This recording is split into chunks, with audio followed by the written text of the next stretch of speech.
So welcome to this week's briefing, Tim. Let's get started. First of all, to everyone that's wishing we could see each other's faces, we're still working on that. But today we're going to dive in and talk about working with cash. And actually, we're going to take 20 minutes and Tim is going to build a cashboard for us, a cash flow report in 20 minutes.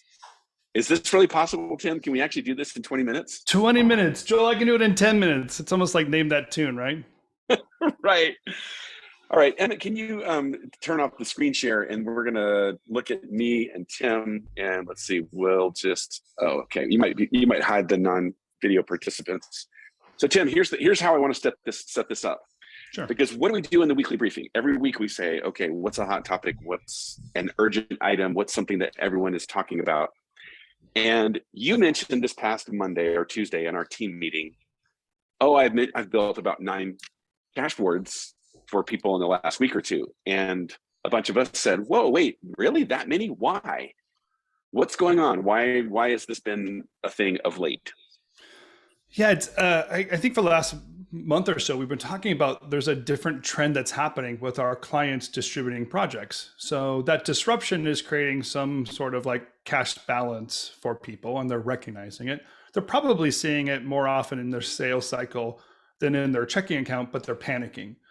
So Right. It's either through someone contacting me directly or one of our clients or someone that reached out to RevCommunity, basically brought up an idea of like, I'm a little bit concerned. And when we hear that, we know, hey, let's put first things first for you. Let's build you a cashboard and give you a sense of what your future looks like, and then how much time or what the runway looks like in order to fix the problem that you're having with sales or marketing or production or whatever that is. So we put that in place, but just, you're right, there's like a heavy concentration really in the last 2 weeks that people have been asking for it more and more. So like if I built 9, I could build 10, and maybe this one, 10 more people can kind of get the idea. Well, okay, so I'm gonna pretend like I was in my former life. Okay, when I was running my studio, I had a monthly P&L and a monthly balance sheet that my bookkeeper would diligently place on my desk at, call it a few weeks after the end of the previous month. Why? Well, I know that wasn't very helpful, but why is that not very helpful? Why would I need a cash flow to help me manage my business? Because I see those reports. I see, okay, here's our revenue, here's our expense, here's our net income. What's the big deal with the cash flow? Yeah, I think what's funny is a lot of people, that's a great question, because a lot of people compare cash flow to their P&L, right? They're saying, well, look at, here's all the pluses and here's all the minuses, and that's the balance. And if you're just giving that to me on some other spreadsheet, what's the big deal? But the real trick to cash flow, it's probably the wrong word. It's the real trick to cash flow is actually time. It's not about money. The question is when? When are you doing certain things? Right. Not how much. So P&L can talk about how much, but when we put the when problem out there, now we know really how soon until we have this big problem I'm worried about. If I had a sales project in-house that I thought was going to come in, and now the client just called me and said they're postponing it, what's my runway look like until I have to do something drastic? Let go of people, compromise something. And if you don't know that, you make really bad choices, right? You might panic and get rid of key people because they felt expensive.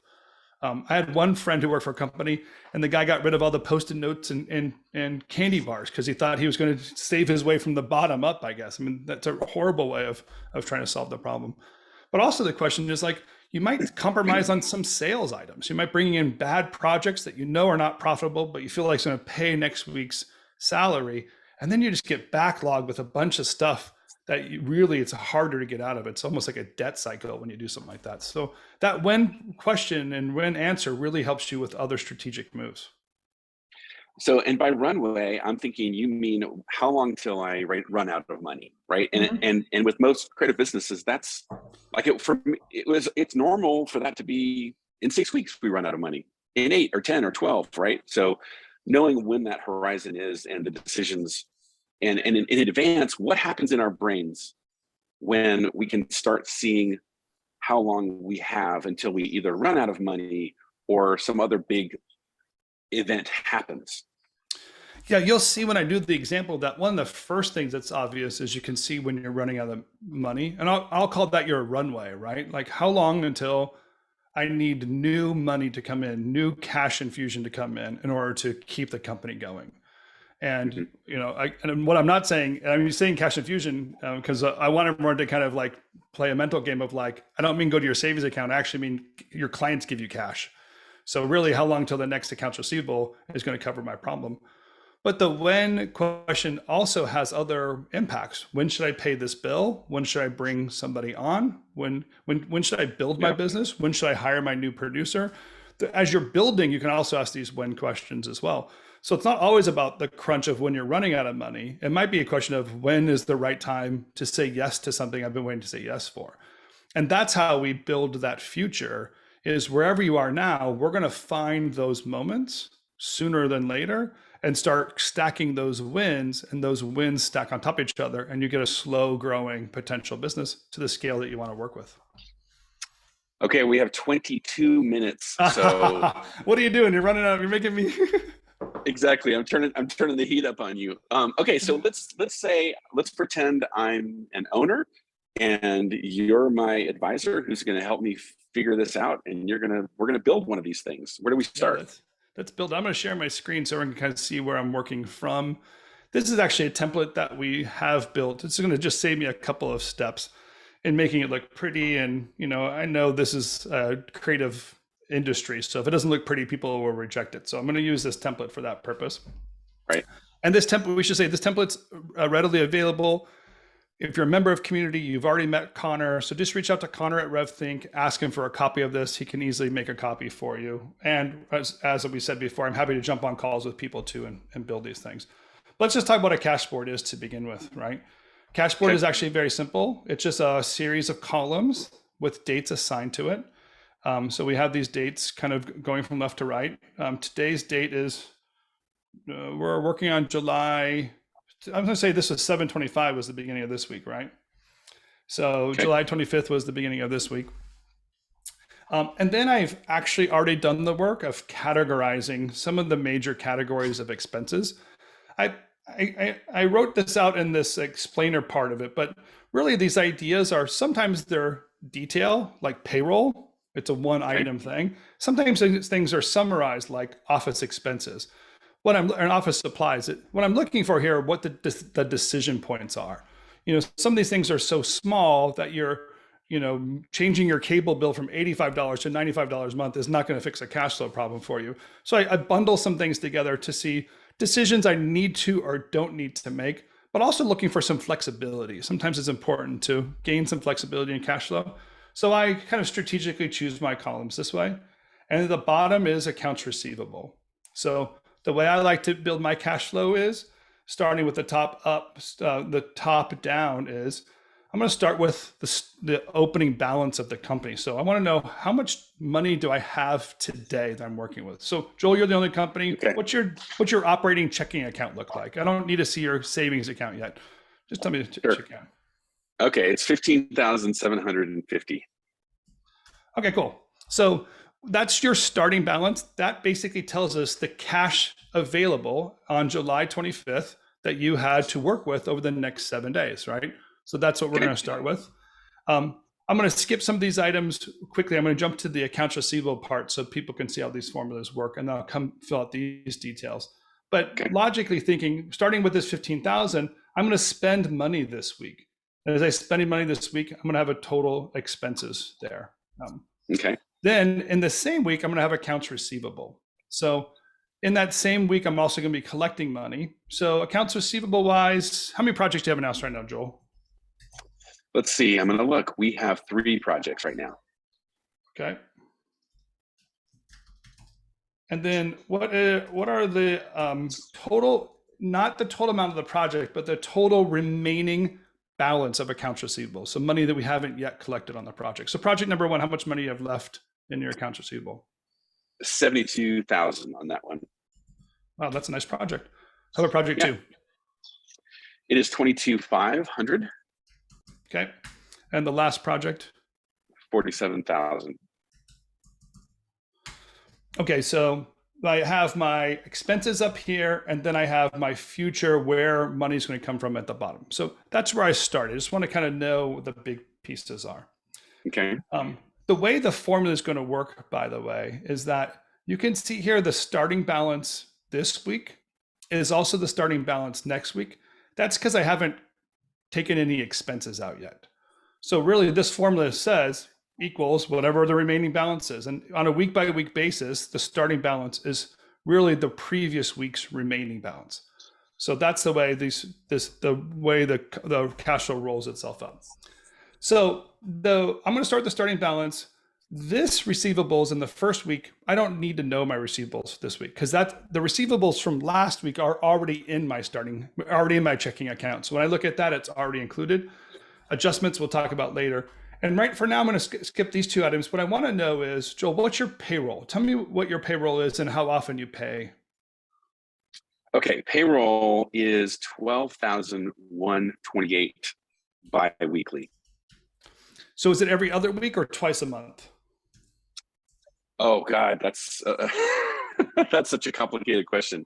It is twice a month. Okay, twice a month. So it's probably on the 1st and the 15th, or the 10th and the whatever. So the 1st and 15th.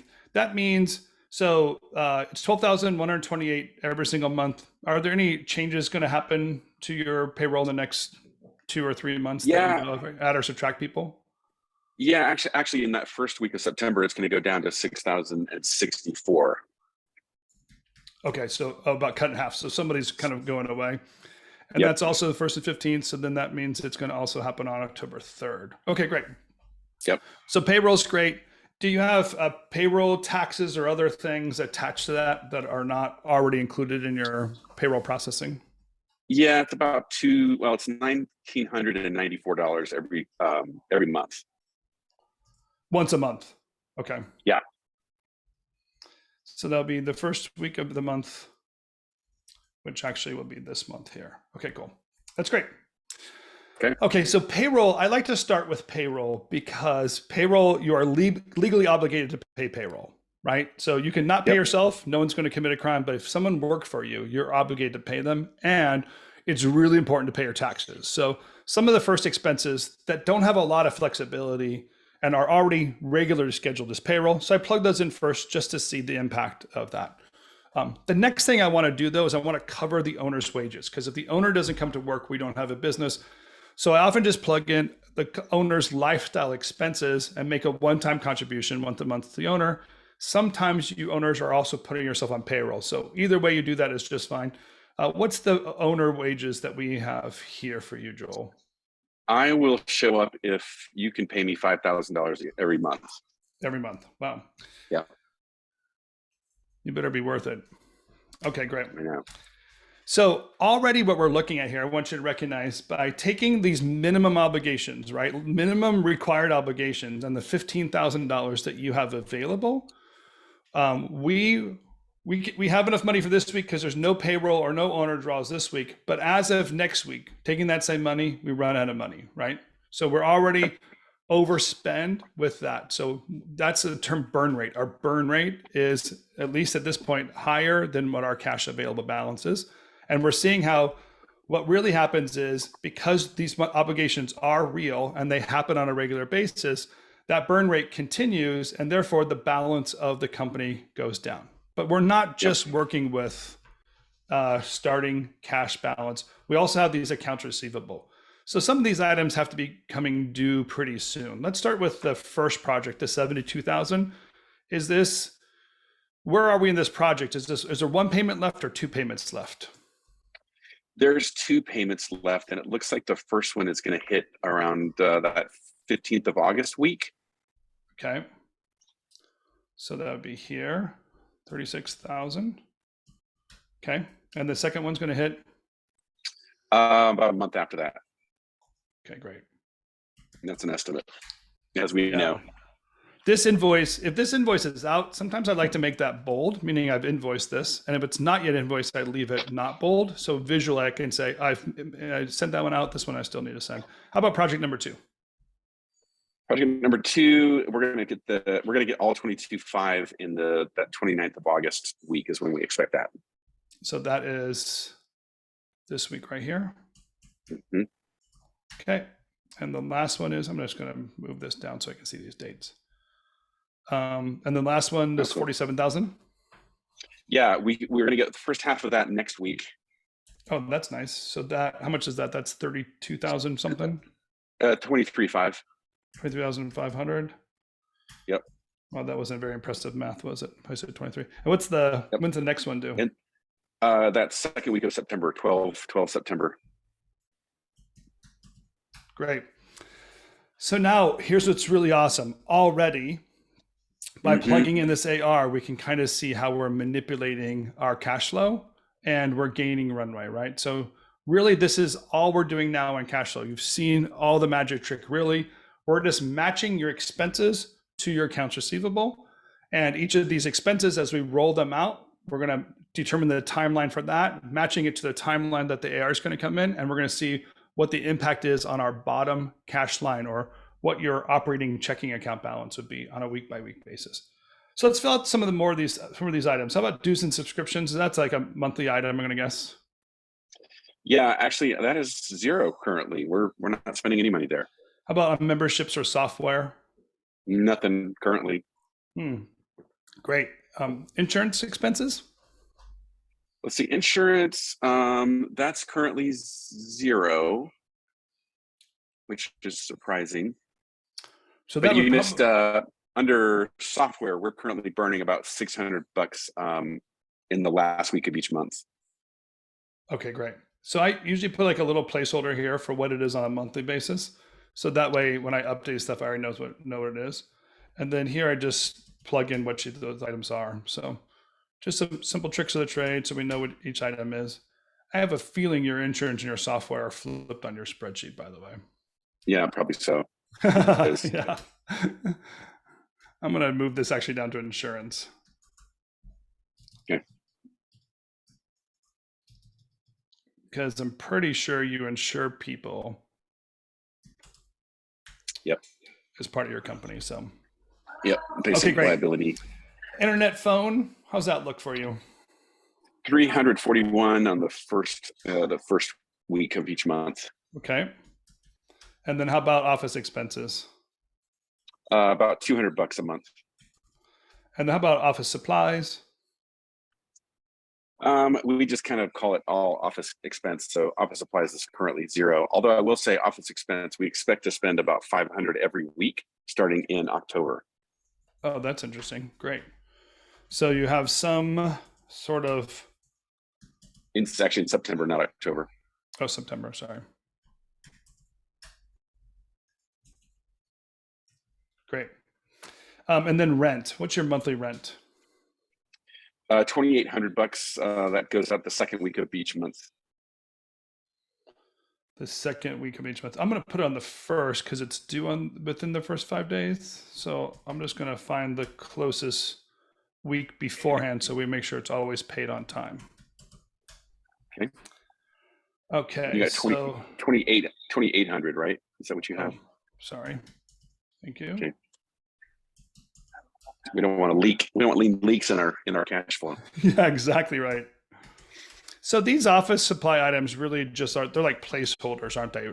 Really, you're probably putting it on your credit card, and that's where the charges are. But when I'm looking at a cash flow, I want to kind of look at what decisions people are making when it comes to some of these items. So if I just said credit card, $5,000 a month, and I don't know what's inside of there, I don't get to see it. So when I'm looking at my future expenses, I might look like that. But I also have credit card from last month that's due. So my last month credit card was about. Oh, I'm sorry. You dropped out. You were asking me what it was? The credit card amount that you have, your current outstanding balance. Yeah, it was small. It was it's $757. Cool. And then most likely we're going to have a recurring credit card charge of around that every single month. Okay. And usually credit cards are due on the second week of the month. So I'll put that in here for that and just let that play itself out. So here we go. So we pretty much have this thing out. Did I miss anything? How about retirement contributions or any other obligations you might have? Yeah, 691 in the second week of each month. Oh, for retirement? Yep. Okay. So that's probably a retirement plan that you have in place that's making that contribution. That's excellent. That's great. So plugging this stuff in and other items, you can see really how this is starting to map out the decision points for each business owner. Here's what we're recognizing so far, right? So we're okay this week at 15,750. We don't have any big outgoing expenses, but next week I'm negative $6,000. So one of the first questions you have to ask yourself is, what do I do then? So how do I deal with a negative $6,500? Well, the first place I go is the place that's most flexible. I can talk to the business owner and I can ask them to, can I get paid? I guess I'll deal with that. Yeah. So that's one item that we can kind of move. There are other items here, like in a very desperate situation, you can actually pay your rent, maybe say on time instead of a week early, you know what I mean? Or 2 days after the point. So if I'm looking for a tight little turn like that, that's something I can very easily do.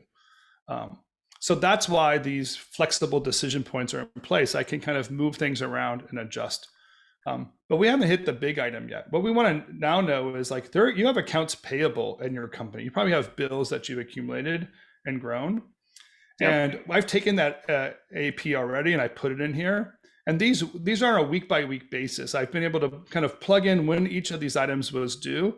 And I knew I could put the person's name in here or what the invoice is for. I could add more details, projects, whatever makes sense for this AP and subcontractor costs.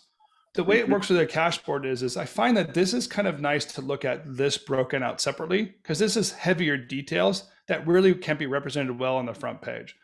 Once I have a page like this in place, all I simply do is on this AP page, I just put an equal sign.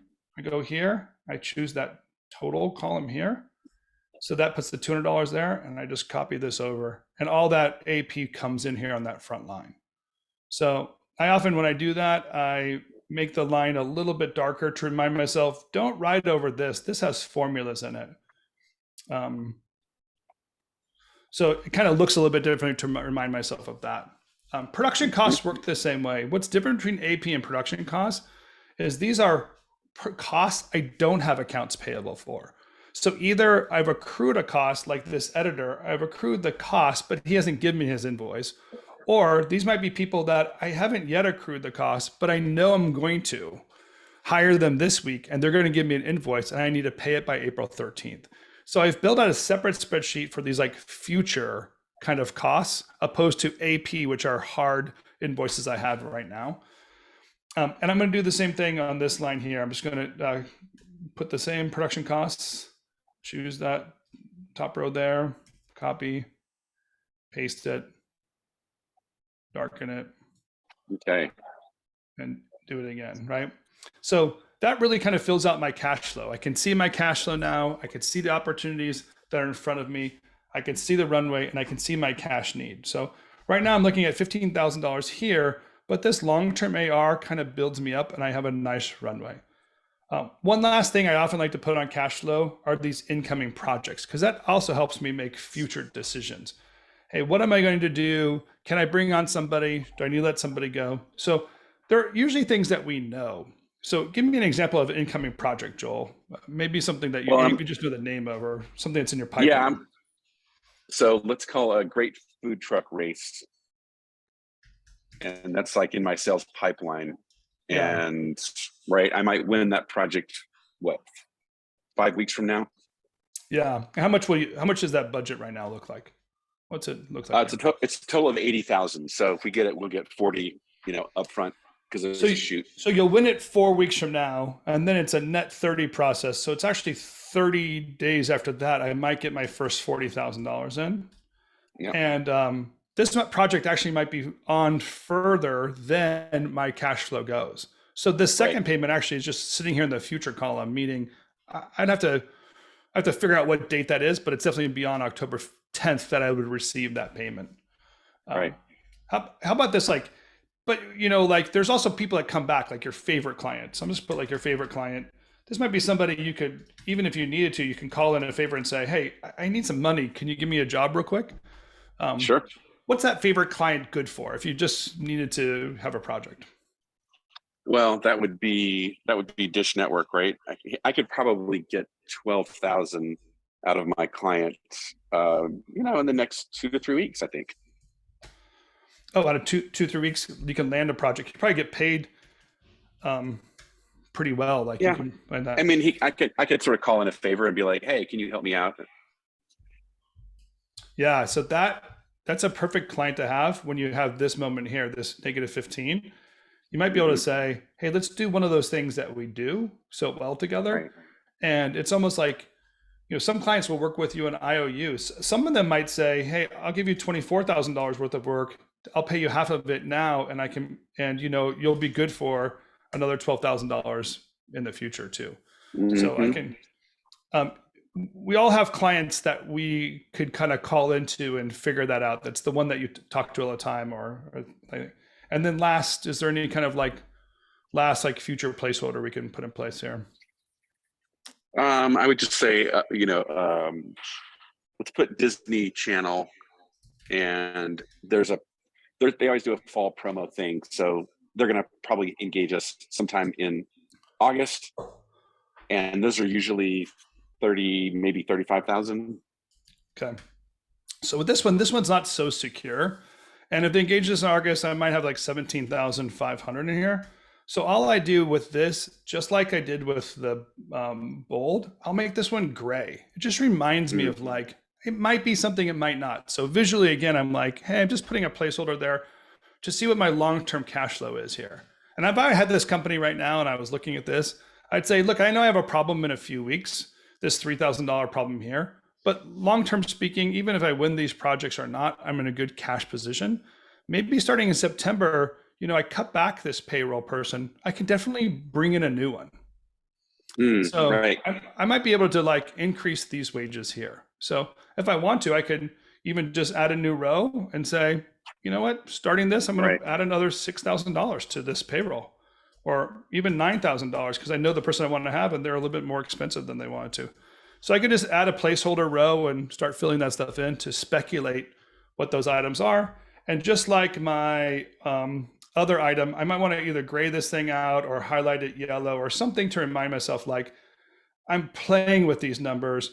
So in the future, I have to reconcile them again. So that's it. This Okay. very simple cash flow. I can already start hearing some of the when questions and why and how questions to get there. And I think I did it in 19 You minutes. did, So yeah, I think you did it in 19 minutes. So I guess my last question is, how would I maintain this? Right, like when I go into next week, I update something, and then this thing stays live. yeah, so if you're going to use our template, it can be a little bit trickier because we've built some formulas in here. So for example, let's say I wanted to just like delete this column. Well, this column right here holds a formula that adds 7 days to the previous week. So really simply what I would do is just like I would just write over that formula there. I see. Um, Yep.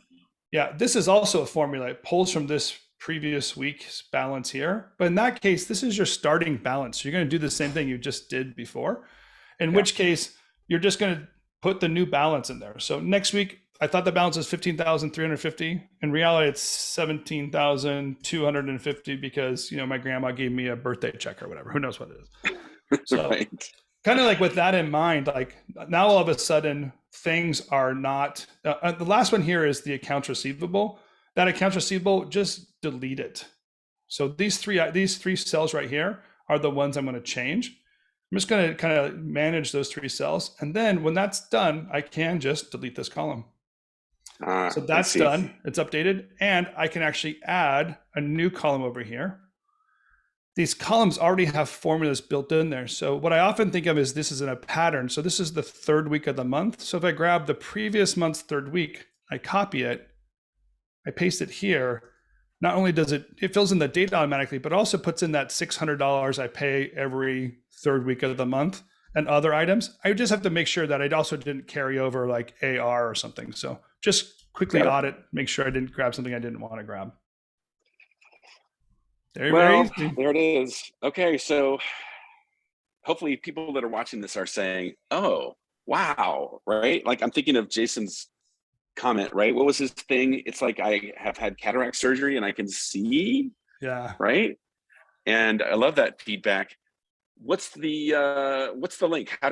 For people that want to put this into place, build it themselves? Where do they go? What do we do? Yeah. So the easiest way we can do it right now, because we just make a copy and give it to you, is that you're in community, reach out to Connor at RevThink. Connor will make you a copy. He'll send it to you and it'll be live for you. It'll be a blank version of what we just showed you. Very easy. We're going to post this video so people can see it. And listen, if you really think that you're in cash flow need, and you are confused, or this didn't work, or you're such in crisis to even think about this scares you, you just need to call one of us. Like I just built one in 19 minutes. I can build yours in 19 minutes for you, and we can start looking at what the reality of the issue is and see if we can't get you out of where you're stuck. So that's kind of the RevThink promise. These things are easy come, easy go. One last thing, and I'm going to go a minute over to show this. Some of our clients don't have 17,000; they have like 357,000. Right. What about the owner? Yeah. One of my clients, the other day just said, "Hey, I have $500,000. I don't need to manage my cash." Yeah. And that's how they feel. Like, good for you. It's nice to have some security. But really what you're doing, let's say that was true and you looked at cash flow like this, so therefore you ignored it. What you're kind of missing is what that need is. What are those sales obligations, and what is that sales impact, and can I hire a person or not? So one thing I like to do is this adjustment column is I actually just take that money out. So even though I have 357,000, I might take 300,000 out of that. And I put it over here in my cash reserve, which is a separate checking account completely. 300, 1, 2, 3. So I take it out of here so I can actually see this line. I kind of want to see this cash remaining. And some of my clients, I even see a bubble like this, and I say, you know what this bubble is right here? This is a bubble to actually take out another 100,000. So let's do that. And sometimes some things are a lot worse. Like there can be a very large production cost that comes in of that wipes out cash for a while. And you go like, what we do here? We're going to add money back from our cash reserve. So this adjustment allows me to add $80,000 from my cash reserve here. And then this would become obviously 220,000. So that's how I kind of use this final kind of column here, is moving things from my cash reserve account into my cash flow and back out. But I always want to see like what this road looks like. What is the real problem? I can pull money from my cash reserve, but realistically, I can actually just go get another client and solve this problem. And that's so much better than using your own money to do that work. So I love adding to my cash reserve, but if I need money, I go to my clients and ask them for money. And that's how my clients go from like concerned about cash flow to $1 million in their checking account in a year to a year and a half, because I've found that money continually. And they didn't drag it from themselves. They went to new clients and got new projects. And that initial growth hit is amazing for people. That infusion of understanding is really awesome. So that's how this game is played. I hope everyone kind of enjoyed our little walkthrough. There is on this tab another, the one that you would get. This page that I've been working on would be blank, but there is a sample Cashboard that shows this, actually the same numbers. This is what Joel has been using as a cheat sheet. So the same numbers we've been running from are actually here today. So that is available. Awesome. And there's instructions on that first page. Is that right, Tim? Yeah, I put the instructions on the first page. This video will be available. And we have other cash flow videos available too that we can post if people have questions. And I know at some point soon in Confab, we're going to do a whole deep dive into like managing cash and finance and all that stuff. So for people that are in there, we'll go deeper and look at actual companies. Feels like it's like a once a year tradition. So we know in September, we're going to be hitting that once a year tradition again. Yeah, exactly. All right. Well, thanks everyone who attended today. I hope you used this tool. I have a lot of regret over not putting this tool in place many years ago. So don't be like me, right, Tim? That's right. Please don't be like Joel in a lot of ways, but don't be Joel in this way. Right. Learn from his mistakes. That's the best thing you can do for all of us. All right. Well, Tim, thanks for sharing it. Thanks to everyone who was able to be here today.